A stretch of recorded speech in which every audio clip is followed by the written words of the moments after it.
اور انجان بندے پر اعتبار کیا بھی نہیں جا سکتا، لیکن میں کوئی ایسی ویسی عورت نہیں ہوں بی بی جی۔ ارے نہیں، ایسی کوئی بات نہیں، نادیہ شرمندہ سی ہوئی۔ شاید خالہ نے اس کی جانتی نظروں کے جواب میں یہ وضاحت پیش کی تھی۔ ٹھیک ہے خالہ، آپ آج دوپہر ہی سے آ جائیے، کہہ کر وہ دروازہ بند کر کے اندر آ گئی۔ وہ عورت اسے شریف اور ضرورت مند لگی تھی، مگر ہی دل میں اس نے سوچ رکھا تھا کہ وہ فرحت باجی سے جا کر تصدیق ضرور کرے گی، کیونکہ آج کل کے دور میں واقعی کسی پر اعتبار کرنا واقعی مشکل ہے۔ دوپہر کو خالہ آ گئی اور بڑی دل جمعی سے اس کے ساتھ سارا کام کروایا۔ شام کو اتنا تھک چکی تھی کہ فرحت باجی کے گھر جانے کی اس میں ہمت نہیں تھی، اور نسرین خالہ کے بابت پوچھنے کا کوئی ٹائم نہ ملا، سو اس نے یہ کام اگلے دن پر رکھ دیا۔ اگلے دن احمد کے آفس جانے کے چند گھنٹوں کے بعد چمگادڑ والا واقعہ رونما ہو گیا، جسے لے کر نادیہ خاصی پریشان تھی۔ ویسے خالہ ایک بات بتائیں، یہ گھر کب سے بند ہے؟ مطلب ہے کہ آپ کو تو معلوم ہی ہوگا۔ کسی سوچ کے زیر اثر نادیہ نے اس سے پوچھ لیا۔ کافی عرصے سے بند پڑا تھا، کوئی گاہک ہی نہیں لگتا تھا اس کا، محلے والے تو سب جانتے ہی تھے، کیونکہ وہ اپنی رو میں بولتے بولتے وہ اچانک خاموش ہو گئی۔ نادیہ چونکی۔ کیا مطلب؟ کیا جانتے تھے محلے والے؟ اور آپ اچانک کچھ بتاتے رک کیوں گئی خالہ؟ پتہ نہیں بی بی، آپ ایسی باتوں پر یقین کرتی بھی ہیں یا نہیں، مگر حقیقت تو یہی ہے نا کہ چند ثانیوں کے لیے وہ پھر رکیں، پھر بولیں۔ بس بی بی جی، یہاں تو کئی لوگ آئے اور کئی گئے، آپ سے پہلے بھی جو رابعہ باجی یہاں رہتی تھی نا، ان کے ساتھ بھی بہت ہی برا ہوا تھا۔ اللہ جھوٹ نہ بلوائے، کئی عجیب و غریب واقعات تو میری آنکھوں کے سامنے ہی رونما ہوئے تھے۔ بتاتے ہوئے خالہ اس کے قریب کھسک آئی۔ اس کی آواز سرگوشی سے بلند نہ تھی، وہ یوں بول رہی تھیں جیسے کسی اور کے سن لینے کا خطرہ لاحق ہو۔ نادیہ تہل کر رہ گئی۔ کیا؟ وہ بمشکل اتنا ہی بول پائی۔ کہنے والے کہتے ہیں یہ گھر آسیب زدہ ہے، یہاں تو کوئی ٹکتا ہی نہیں، بڑے بڑے نقصان اٹھائے ہیں جی لوگوں نے یہاں رہ کے۔ میں نے تو خود اپنی گناہگار آنکھوں سے دیکھا ہے، رابعہ باجی نے تو اپنے تینوں بچے گنوا دیے۔ ہائے بیچاری، مجھے تو بڑا ترس آتا تھا باجی ان کی حالت پر، نیم پاگل سی ہو گئی تھی۔ یقیناً یہ گھر آپ کو بڑے سستے داموں ملا ہوگا۔ ساری باتیں بتا کر اس نے قیاس آرائی کی۔ ہاں، مگر نادیہ نے گھبرائی ہوئی آواز میں اتنا ہی کہا کہ خالہ بول اٹھی۔ ہائے بیچاری رابعہ باجی۔ خالہ نے ایک ٹھنڈی سانس بھری اور پھر سے شروع ہو گئی۔ پہلے دن تو کئی دن گھر کی دیوار پر خون کے چھینٹے پڑتے رہے، بڑے بڑے عالموں کو لایا گیا، مگر قسمت میں جو لکھا ہوتا ہے وہ تو ہو کر ہی رہتا ہے جی۔ ایک دن ان کے تینوں بچے غائب ہو گئے رات کے وقت۔ بڑا بیٹا 10 سال کا تھا، اس کے بعد اس کی بیٹی 8 سال کی، اور سب سے چھوٹا بیٹا 5 سال کا۔ ہائے معصوم بچے، آج بھی سوچتی ہوں تو کلیجہ منہ کو آتا ہے۔ کیا مطلب؟ کیا راتوں رات تینوں بچے خود بخود گھر سے غائب ہو گئے؟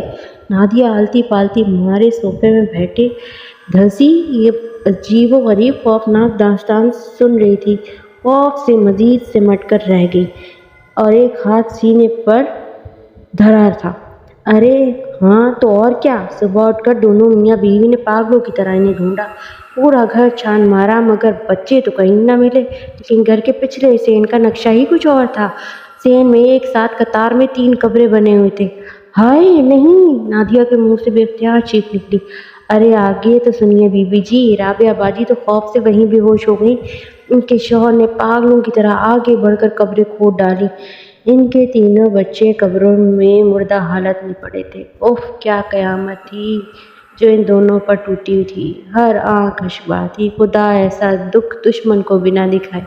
خالہ نے کانوں کو ہاتھ لگا کر کہا، اور نادیہ کی تو وہ حالت تھی کہ کاٹو تو لہو نہیں۔ اس نے زندگی میں پہلی بار بے اولاد ہونے پر اللہ کا شکر ادا کیا۔ بس بی بی جی، سنا ہے کوئی ایسا زبردست آصف ہے یہاں جو کسی کو بسنے نہیں دیتا، اس گھر میں برباد کر کے رکھ دیتا ہے۔ اللہ آپ لوگوں کو محفوظ رکھے۔ سکڑی سمٹی بیٹھی نادیہ سانس روک کے آنکھیں پھاڑے خالہ کی باتیں سن رہی تھی، اور جب بچوں کا پوسٹ مارٹم کروایا گیا تو یہ بات سامنے آئی کہ بچوں کی موت دم گھٹنے کی وجہ سے ہوئی ہے۔ اوہ اللہ جی، تو کیا بچوں کو زندہ سلامت قبر میں گاڑ دیا گیا تھا؟ نادیہ کے منہ سے بے اختیار نکلا۔ ہاں جی، سب یہی خیال کرتے ہیں، اور بچوں کی المناک موت سے ایک دن پہلے میں نے رابعہ باجی کے بیڈ روم میں جو منظر دیکھا، میری تو جان ہی نکل گئی جی۔ کیا دیکھا خالہ آپ نے؟ ایک صبح میں صفائی کرنے باجی کے بیڈ روم میں گئی تو کیا دیکھتی ہوں کہ اہم بستر کے درمیان میں ایک کالا سرکٹا کتا پڑا تھا اور پورے بیڈ پر تازہ خون پھیلا ہوا تھا۔ میں الٹے قدموں واپس بھاگی۔ رابعہ باجی اس وقت کچن میں تھی، خالہ بھی بات کر ہی رہی تھی کہ بیرونی دروازے کی گھنٹی بجی۔ گھنٹی بجانے کا مخصوص اسٹائل احمر کا ہی تھا۔ احمر آ گئے، نادیہ کے منہ سے باختیار نکلا۔ میں کھولتی ہوں دروازہ، خالہ بات ادھوری چھوڑ کر کھڑی ہوں۔ نہیں خالہ، میں کھولتی ہوں، بلکہ ہم دونوں اکٹھے چلتے ہیں۔ ہمارے خوف کے نادیہ فوراً اٹھ کھڑی، کیونکہ 2 منٹ کے لیے بھی وہ تنہا بیٹھنا اس کے لیے سہانے تھا۔ احمر کے آنے پر نادیہ نے خالہ کو چھٹی دے دی اور خود احمر کو لیے کمرے میں آ گئی۔ احمر، ہم سے بڑی غلطی ہوئی ہے جو یہ گھر خرید لیا۔ پریشانی اور خوف سے اس کی آواز کپ آ رہی تھی۔ ارے یار، کیا ہو گیا ہے تمہیں؟ ایک چمگادڑ کو تم نے اتنا سیریس لے لیا ہے کہ اب کیسی باتیں کرتی ہو تم؟ میں بھی بھاگم بھاگ آفس سے آیا کہ پتہ نہیں کیا ہو گیا ہے محترمہ کو۔ کیا زندگی میں کبھی کوئی چمگادڑ نہیں دیکھی تم نے؟ یہ بات نہیں کہ میں نے کبھی کوئی چمگادڑ نہیں دیکھی یا میں چمگادڑ سے ڈر گئی۔ سوال یہ اٹھتا ہے کہ آخر چمگادڑ آئی کہاں سے اور پھر غائب کہاں ہو گئی؟ چمگادڑ ہی تھی، کوئی ہاتھی تو نہیں تھا جو کچن میں یا گھر میں داخل نہیں ہو سکتا۔ اور غائب ہونے کا کیا مطلب ہے؟ ارے بھائی، اڑ گئی ہوگی ادھر ادھر کہیں۔ تم پڑھی لکھی ہو عورت ہو، دل میں ایسے وہم کیوں پال رہی ہو؟ احمد نے اسے سمجھانے کی کوشش کی تو اس نے خالہ نسرین کی باتیں کی گئی اس کی گوشت گزار کر دی کہ خالہ تمہیں حوصلہ دینے کے بجائے تمہیں ڈراتی نہیں ہے کیا؟ کیا عجیب جاہل عورت ہے، وہ غصے سے بولا۔ اور حیرت مجھے اس بات پہ کہ تم نے ان پڑھ ضعیف الاعتقاد عورت کی باتوں پر یقین بھی کر لی۔ کمال ہے بھائی، یہ بات تو میں مانتی ہوں کہ وہ ان پڑھ عورت ہے، مگر اس نے مجھے بڑا حوصلہ دیا ہے احمد۔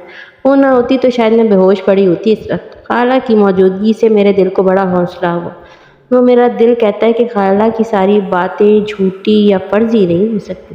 بھلا وہ کوئی میری دشمن ہے جو ایسی فرضی واقعات گڑ گڑ کر مجھے سنائیں گی؟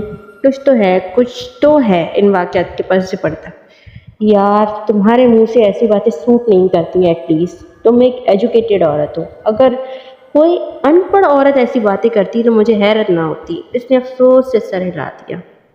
اس کائنات پر جنات کے وجود سے تو انکار نہیں کیا جا سکتا نا؟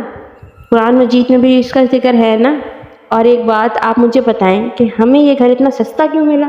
کیا آپ نہیں جانتے کہ اس علاقے میں زمین کا ریٹ کیا ہے؟ اور اس حساب میں تو ہمیں یہ گھر کوڑیوں کے مول ملا ہے۔ آخر کیوں؟ نادیہ، تم کیوں دو مختلف باتوں کو آپس میں گڑمٹ کر رہی ہو؟ تمہیں یاد ہوگا ڈیلر نے ہمیں بتایا بھی تھا کہ مالک مکان جلد از جلد بیرون ملک شفٹ ہونا چاہتا ہے اور اس کے پاس وقت بھی کم تھا۔ وہ جلد از جلد اپنی جائیداد فروخت کرنے کے چکر میں تھا۔ اور پلیز اب یہ سوال مت اٹھانا کہ وہ اتنی جلدی بیرون ملک کیوں جانا چاہتا تھا، کیونکہ یہ اس کا پرسنل معاملہ تھا۔ احمد کی باتوں پر نادیہ نے مزید بحث کا ارادہ ترک کر دیا، کیونکہ وہ جانتی تھی احمد اپنی ضد کا پکا ہے۔ وہ کبھی بھی سنی سنائی باتوں پر یقین نہیں کرے گا until and unless کہ وہ خود نہ دیکھ لے۔ مگر وہ رات نادیہ پر خاصی بھاری گزری تھی۔ ساری رات وہ سو نہ سکی۔ کبھی اس کی آنکھوں کے سامنے وہ چمگادڑ آتی اور کبھی خالہ کی باتیں یا وہ سرکٹا کالا کتا۔ تینوں بچوں کے گھر کی پچھلے ذہن میں کپڑے بنا کر زندہ گاڑ دینے والی بات بھی اس کے ذہن پر چکرا رہی تھی۔ ساری رات اس نے کسی فلمی سین میں ہی گزار دی۔ اگلے دن احمد کے دفتر جانے کے بعد وہ خالہ کا انتظار کرنے لگی۔ آج وہ معمول سے کچھ لیٹ ہو گئی تھی۔ آدھا گھنٹہ مزید انتظار کے بعد جب وہ نہ آئی تو اس نے دھوپ لگوانے کے لیے بستر اٹھائے اور چھت پر جانے کے لیے سیڑھیاں چڑھنے لگی۔ چھت کا دروازہ کھولا تو جیسے ہی اس نے چھت پر پہلا قدم رکھا، خوف اور دہشت سے بے اختیار اس کی چیخ ہی نکل گئی۔ ایک لمحے کے لیے وہ پتھرا کر رہ گئی۔ یہ سب اس نے اپنی آنکھوں کا دھوکہ محسوس ہو رہا تھا۔ پوری چھت اس وقت چھوٹے بڑے چمگادڑوں سے بھری ہوئی تھی۔ بصورت حیت کے بہت سارے چمگادڑ چھت پر اڑتے گرتے پڑتے بڑا ہی ہیبت ناک منظر پیش کر رہے تھے۔ دن کی اس روشنی میں بھی اسے لگا جیسے وہ کوئی رات کے آخری پہر کا ڈراؤنا خواب ہے۔ ایک جھٹکے سے وہ الٹے قدموں کے لیے نیچے بھاگی۔ بستر تو سیڑھیوں پر ہی گر گیا تھا۔ کچھ دیر بعد خالہ آئی تو وہ ڈرتے ڈرتے دروازے تک گئی۔ شکر ہے خالہ آپ آ گئی۔ وہ اس سے لپٹ گئی۔ ارے کیا ہوا بی بی، خیریت تو ہے؟ بس خالہ خیریت ہی تو نہیں ہے، یہ کہہ کر اس نے سارا واقعہ ان کی گوش گزار کیا۔ آئے میرے اللہ، خالہ نے سینے پر 72 مارا۔ بی بی میری بات مانو تو یہاں سے چلی جاؤ، اس سے پہلے کہ آصف تمہیں یا تمہارے شوہر کو کوئی جانی نقصان پہنچائے۔ وہ پہلے ہی جو خوف زدہ تھی، خالہ کی بات سن کر مزید دہل گئی۔ شام کو احمد آفس سے آیا تو نادیہ آج کا تازہ ترین واقعہ اس کو سنانے کے لیے بے چین تھی۔ اس نے خاموشی سے سارا واقعہ سنا، دل ہی دل میں سوچ رہا تھا کہ نادیہ کو وہم ہو چلا ہے، اور اب اس وہم کا علاج تسلی سے تو نہیں ہے کم از کم۔ اگر وہ اس بات کا احساس دلاتا کہ وہ مستقل وہم کا شکار ہو گئی ہے تو ایک نئی بحث کا آغاز ہو جانا تھا، سو اس نے فی الوقت بات بدلنا ہی مناسب سمجھا۔ تم فکر نہ کرو، اللہ خیر کرے گا، تم بس جلدی سے میرے لیے کھانا لگاؤ، بہت بھوک لگی ہے، میں جلدی سے نہا کر فریش ہو جاؤں۔ یہ کہہ کر وہ واش روم میں گھس گیا۔ نادیہ مرے مرے قدموں سے کمرے سے باہر نکل گئی۔ 15 منٹ بعد وہ واش روم سے باہر نکلا تو ششدر رہ گیا۔ اٹیچ واش روم کی دہلیز پر قدم رکھ کے وہ ساکت تھا۔ بستر کی چادر جو 15 منٹ پہلے بے داغ تھی، اب اس پر جا بجا تازہ خون کے دھبے تھے۔ وہ ٹھہرے ٹھہرے قدموں سے آگے بڑھا، خون کے تازہ سرخ قطرے کو انگشت شہادت سے چھوا اور چند لمحے بغور دیکھا۔ یکایک اسے احساس ہوا کہ خون اس کی انگلی کے پور سے بہہ رہا ہے، بالکل اسی جگہ سے جہاں اس نے بستر پر موجود خون کو چھوا تھا۔ اس کے کندھے پر پڑے تولیے سے انگلی صاف کی، مگر خون دوبارہ بہنا شروع ہو گیا۔ کبھی وہ حیرت سے اپنی انگلی سے بہتے خون کو دیکھتا اور کبھی بستر پر موجود خون کے چھینٹوں کو۔ یہ وہم تو ہرگز نہ تھا۔ اگر یہی بات اسے نادیہ بتاتی تو وہ ہرگز یقین نہ کرتا، وہ اسے وہم قرار دے دیتا، مگر اس غیر معمولی نوعیت کے واقعے نے فی الوقت اس کے حواس منجمد کر دیے تھے۔ کھانا تیار ہے احمد، آ جائیں، میں کب سے آپ کا ویٹ کر رہی ہوں۔ اپنی ہی روم میں بولتی وہ اندر داخل ہوئی، لیکن اندر کا منظر دیکھ کر اس کی زبان تالو سے چپک گئی۔ جب تک خالہ نہ آ جائے آپ مجھے اکیلا چھوڑ کر آفس نہ جائیے گا۔ اگلے دن صبح ناشتے کے بعد نادیہ نے اسے بڑی فکر مندی سے کہا۔ وہ رات دونوں کی تقریباً جاگتے ہوئے گزری تھی۔ فکر نہ کرو، میں تب بھی جاؤں گا جب خالہ آئیں گی۔ میں تمہیں اکیلا چھوڑ کر نہیں جاتا، اس نے تسلی دی۔ اور پلیز کچھ کریں احمد، کوئی اور گھر دیکھیں، ہمیں جلد از جلد اس گھر کو چھوڑ دینا چاہیے۔ پہلے تو آپ میری بات پر یقین نہیں کرتے تھے نا، مگر اب تو آپ نے خود اپنی آنکھوں سے دیکھ ہی لیا ہے کہ اس گھر میں کیسے کیسے عجیب و غریب واقعات رونما ہو رہے ہیں۔ تم فکر نہ کرو، میں کرتا ہوں کچھ۔ اس وقت بیرونی دروازے کی گھنٹی بجی۔ لگتا ہے خالہ آ گئی، نادیہ کہتے ہوئے اٹھ کھڑی۔ شہروز اس کا کولیگ ہونے کے ساتھ اس کا اچھا دوست بھی تھا۔ آفس میں آ کر چند ضروری کام نپٹانے کے بعد وہ شہروز کے کیبن میں چلا آیا اور سارے واقعات من من اس کے گوش گزار کر دیے۔ وہ خاموشی سے سب سنتا رہا، پھر بولا، بات تو خاصی تشویشناک ہے۔ میں ایک بابا کو جانتا ہوں، مجھے پوری امید ہے کہ وہ اس سلسلے میں تمہاری مدد کریں گے۔ پھر کب چلیں بابا کے پاس؟ اس نے بےتابی سے پوچھا۔ ویسے باباؤں کے پاس جانے کی بڑی جلدی ہوتی ہے، جب تم کہو۔ ٹھیک ہے، آج آفس سے واپسی پر چلتے ہیں، جھٹ سے بولا، کیونکہ وہ جلد از جلد ان سے ملنا چاہتا تھا، اور اب تو کافی حد تک اسے بھی یقین ہو چلا تھا۔ نہ دیکھتا تو نہ ہوتا یقین، گھر میں کچھ تو ہے۔ اس نے اپنی انگشت شہادت کو غور سے دیکھا، جہاں ابتدائی طبی امداد کے طور پر خون اب تو رک چکا تھا، مگر ایک بڑا واضح زخم کا نشان وہاں موجود تھا، جو اس کے لیے کسی معمے سے کم نہ تھا۔ احمد کے آفس سے آنے تک اس نے خالہ کو روکے رکھا، کیونکہ وہ تنہا مکان میں رہنے کا سوچ کر ہی اس کی جان نکلے جا رہی تھی۔ اس دن احمد واپس آیا تو اس کے ہمراہ ایک لمبی سفید داڑھی والے بزرگ تھے۔ احمد نے نادیہ کو ایک طرف لے جا کر کہا، بابا جی کے بارے میں بتایا تھا نا تمہیں؟ اس سے امید کی کرن نظر آئی۔ بابا جی بغور پورے گھر کا جائزہ لیتے رہے، گھر کے تمام افراد، احمد، نادیہ اور حتیٰ کہ خالہ کو بھی گھور گھور کر دیکھتے رہے۔ پھر ہنکارا بھر کے بولے، گھر میں کل کتنے افراد رہائش پذیر ہیں؟ اس دوران وہ ہاتھ کی تصویر دیے مسلسل کچھ پڑھتے چلے جا رہے تھے۔ 120۔ بے اختیار خالہ نسرین کے منہ سے نکلا۔ نادیہ اور احمد نے گھوم کر اس کی طرف دیکھا۔ انہیں خالہ کی دماغی حالت پر شبہ ہوا۔ نادیہ کو خالہ سے اس بے وقوفی کی توقع نہ تھی۔ بابا جی بھی پورے کے پورے خالہ کی جانب متوجہ ہو گئے۔ وہ گڑبڑا کر بولی، معاف کیجیے گا، میں مکان کا نمبر بتا رہی تھی، یہ مکان نمبر 120 ہے۔ اس بودے جواز پر احمد اس سے کھور کر رہ گیا۔ سوال گندم، جواب چنا۔ خالہ بے چینی سے پہلو بدل رہی تھی۔ بابا جی نے حسب عادت پھنکارا بھرا، پھر گھر کے در دیوار کو بغور دیکھتے ہوئے بولے، پورا کنبہ ہے، اچھی خاصی تعداد ہے بھائی۔ کیا مطلب بابا جی؟ میں سمجھا نہیں۔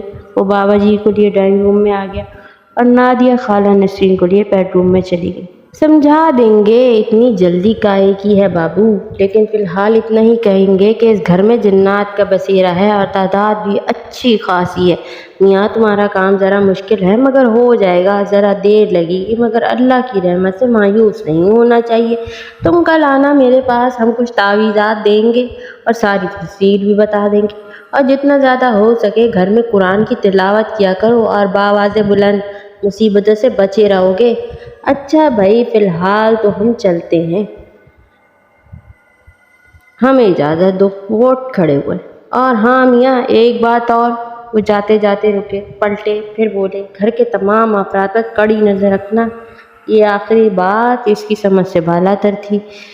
ان کی اس بات کا آخر کیا مطلب تھا اور گھر میں افراد ہی کتنے تھے؟ وہ سخت الجھن کا شکار ہو گیا۔ اگلا دن بڑا عجیب تھا۔ وہ آفس کے بعد فوراً بابا جی کی طرف بھاگا، مگر وہاں پہنچ کر اس کی حیرت کی انتہا ہی نہ رہی جب اسے یہ معلوم ہوا کہ بابا جی آج ہی حرکتِ قلب بند ہو جانے کی وجہ سے انتقال پر ملال فرما گئے ہیں۔ اس نے اس وقت شہروز کو کال کر کے یہ اطلاع دی۔ وہ بھی حیران رہ گیا۔ اس بات نے احمد کو ہلا کر رکھ دیا تھا۔ اچھے بھلے چنگے بابا جی، جنہیں وہ کل رات اپنے ساتھ گھر لے کر گیا تھا، آج اس دنیا میں ہی نہ رہے تھے۔ بہت سے راز وہ اپنے سینے میں لیے ہی دنیا سے کوچ کر گئے۔ انہوں نے آج ہی تعویذ دینے کے ساتھ ساتھ بہت سے باتیں بھی بتانے کی کہی تھی، مگر قدرت کو کچھ اور ہی منظور تھا، اور ان کے گھر کے افراد پر نظر رکھنے والی بات نے تو اسے خاصا بے چین کیے رکھا تھا۔ اسے یقین تھا کہ آج یہ عقدہ بھی کھل ہی جائے گا، مگر اس کی تو نوبت ہی نہ آئی۔ بے حد رنجیدہ وہ واپس گھر آ گیا۔ کیا بات ہے؟ خالہ جلدی چلی گئی کیا آج گھر پر؟ نادیہ کو اکیلا دیکھ کر اس نے استفسار کیا۔ ہاں، ان کو کوئی کام تھا، میں نے بہت روکا مگر وہ بڑی منت سماجت کر رہی تھی۔ اچھا، سب ٹھیک ہے نا گھر میں؟ اس نے مخصوص لہجے میں پوچھا تھا۔ ہاں، اب تک تو ٹھیک ہی ہے۔ ایک بری خبر ہے۔ کیا؟ بابا جی انتقال کر گئے؟ کیا؟ یہ کیسے ہو سکتا ہے؟ ابھی کل تو وہ بھونچکتی رہ گئی۔ امید کی ایک کرن جو بابا جی کی صورت میں اس کے سامنے آئی تھی، اب وہ بھی ختم ہو کے رہ گئی۔ اب کیا ہوگا؟ اس نے کہا۔ اللہ خیر کرے گا، وہ مالک ہے، کوئی نہ کوئی راستہ ضرور نکال دے گا۔ احمد نے اسے حسب معمول تسلی دی، مگر نادیہ کی پریشانی میں رتی برابر بھی فرق نہ آیا۔ اگلے 2 دن خالہ نسرین غائب تھی۔ وہ دونوں حیران تھے، آخر وہ بغیر اطلاع کے کہاں گئیں تو گئی کہاں؟ وہ دن دونوں پر خاصے بھاری تھے۔ احمد خوب تسلیاں دینے کے بعد بڑی دیر سے آفس جاتا اور پھر بھاگم بھاگ شام سے پہلے گھر واپس آ جاتا۔ دن کا وہ حصہ نادیہ کے لیے بڑی اذیت سے گزارتی۔ ہر دم دھڑکا سا لگا رہتا، خوف کے سائے منڈلاتے رہتے۔ اوپر سے ہر روز کوئی نہ کوئی غیر معمولی واقعہ ہونا بھی گویا لازم ہی تھا۔ کبھی چھت سے کسی کے بھاگنے دوڑنے کی آوازیں آتی، کبھی کمرے کی کھڑکی سے کوئی چمگادڑوں کے پڑپڑانے کی آوازیں آتی، اور یوں لگتا جیسے بہت سے چمگادڑ کمرے کی کھڑکیوں سے اندھا دھند ٹکرے مار رہے۔ کبھی پچھلے صحن سے بہت سی عورتوں کے کہکے لگانے کی آوازیں سنائی دیتی۔ زر چہرہ لیے وہ خوف سے کانپتی رہی۔ ہر رات کو ان کے بیڈ پر خون سے چھینٹیں پڑنا تو گویا معمول کی سی بات ہو گئی تھی۔ دونوں کی زندگی اجیرن ہو گئی۔ تیسرے دن اس کے اعصاب جواب دے گئے، برداشت کی ہمت ختم ہو گئی۔ اسے یاد آیا کہ خالہ نے بتایا تھا وہ گلی کی نکڑ پر فرحت باجی کے گھر بھی کام کرتی ہیں۔ گھر میں ہونے والے پراسرار واقعات میں پھنس کر اس کا دماغ ایسا معاف ہوا کہ وہ اب تک ان کے گھر بھی نہ جا سکی۔ تیسرے دن احمد کے آفس جاتے ہی وہ نکل کھڑی ہوئی۔ فرحت باجی کو اپنا تعارف کرانے کے بعد اس نے خالہ نسرین کے بارے میں پوچھا تو وہ حیرت سے بولی، میں تو ہمیشہ سے ہی سارے گھر کا کام خود کرتی ہوں بہن، آج تک تو کوئی کام والی لگوائی ہی نہیں میں نے۔ کیا؟ وہ ششدر رہ گئی۔ تو کیا آپ کسی خالہ نسرین کو نہیں جانتی؟ نہیں تو میں نے تو کبھی یہ نام بھی نہیں سنا۔ اس محلے میں تو اس نام کی کوئی عورت ہے ہی نہیں۔ میں جو 2-3 عورتیں مختلف گھروں میں کام کرتی ہیں ان کو تو میں جانتی ہوں، اور مجھے تو اس محلے میں رہتے ہوئے 15 سال سے زیادہ کا عرصہ ہو گیا ہے۔ فرحت باجی کی باتیں سن کر اس کے پیروں تلے سے زمین نکل گئی۔ پھر نسرین خالہ کون تھی اور کہاں سے آئی تھی اور گئی کہاں؟ وہ حیرت زدہ خوف میں ڈوبی گھر واپس آئی۔ اس وقت وہ اتنی حواس باختہ تھی کہ بیرونی دروازہ لاک کرنے کا بھی ہوش نہ رہا۔ اندر داخل ہوتے ہی اس کے قدم جیسے زمین نے جکڑ لی۔ اسے یوں لگا کہ جیسے وہ پتھر کی ہو گئی۔ لانچ میں بیٹھی ہوئی صوفے پر خالہ نسرین براجمان تھی۔ وہ حیران تھی۔ اول تو خالہ نے کبھی اتنی جرأت ہی نہ کی تھی کہ صوفے پر اتنے طمطراق سے براجمان ہو۔ دوسرا سوال یہ اٹھتا تھا کہ خالہ اندر کیسے آئیں، جبکہ وہ بیرونی دروازہ تو لاک کر کے فرحت باجی کے گھر گئی تھی۔ خالہ آپ اندر کیسے؟ بمشکل وہ اتنا ہی بول پائے۔ جواباً خالہ نے عجیب سے انداز میں زوردار کہکا لگایا۔ یہ غیر انسانی کہکا تھا۔ نادیہ کا دل بند ہونے لگا۔ دیکھتے ہی دیکھتے خالہ کی شکل تبدیل ہونے لگی۔ اس کی آنکھیں پھیل کر کانوں تک پہنچ گئی اور نچلا جبڑا کھل کر یوں لٹک گیا جیسے فالج زدہ ہو۔ نادیہ مارے خوف کے بے ہوش ہونے کے قریب تھی۔ یہ مناظر اس کے لیے کسی قیامت سے کم نہ تھے۔ یہ گھر ہمارا ہے۔ ہم نے تمہیں بہت دفعہ سمجھانے کی کوشش کی کہ چلی جاؤ یہاں سے، اپنے شوہر کو لے کر چھوڑ دو یہ مکان، مگر تم لوگ نہیں سمجھے اور چلے تھے ہمیں یہاں سے نکلوانے۔ کہاں گیا وہ تمہارا بابا؟ اس کی بھی چھٹی کرا دی نا ہم نے۔ جو بھی ہمارے راستے میں آیا زندہ نہ بچ سکا۔ شکل کے ساتھ ساتھ خالہ کی آواز بھی بدل گئی تھی۔ نادیہ آنکھیں پھاڑے دیکھ اور سن رہی تھی۔ اسے ایسا لگا کہ یہ سب کسی ڈراؤنے خواب کی مانند ہے۔ اچانک گھر کے پچھلے صحن سے شور کی آواز سنائی دینے لگی، اور پھر یکا یک بہت سی خوفناک شکلوں والی عورتیں، عجیب و غریب حیت والے بچے دھڑا دھڑ لاؤنج میں داخل ہونے لگے، اور دیکھتے ہی دیکھتے پورا لاؤنج اس غیر انسانی مخلوق سے بھر گیا۔ پچھلے صحن سے مسلسل عجیب و غریب آوازیں آ رہی تھیں، جیسے وہاں ابھی بھی بہت سے لوگ موجود ہوں اور وہاں سے بھاگ جانا چاہتی تھی، مگر ٹانگوں میں سے تو جیسے جان ہی نکل چکی تھی۔ فقط چہرہ لیے وہ بمشکل دیوار کا سہارا لیے خود کو گرنے سے بچا پائی تھی۔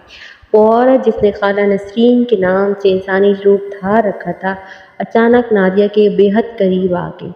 اس سے پہلے کہ وہ نادیہ کو چھوتی، وہ چکرا کر دھڑام سے گری اور ہوش و خیرت سے بیگانہ ہو گئی۔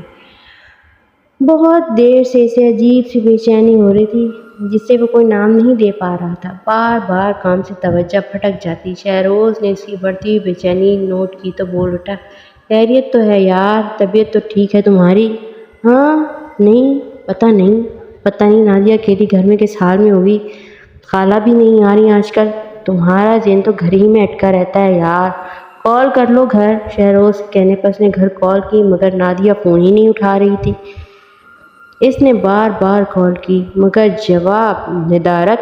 اب اس کی پریشانی میں مزید اضافہ ہو گیا۔ تم ایسا کرو، گھر میں ایک چکر لگاؤ، تب تک میں تمہارا کام سنبھال لیتا ہوں۔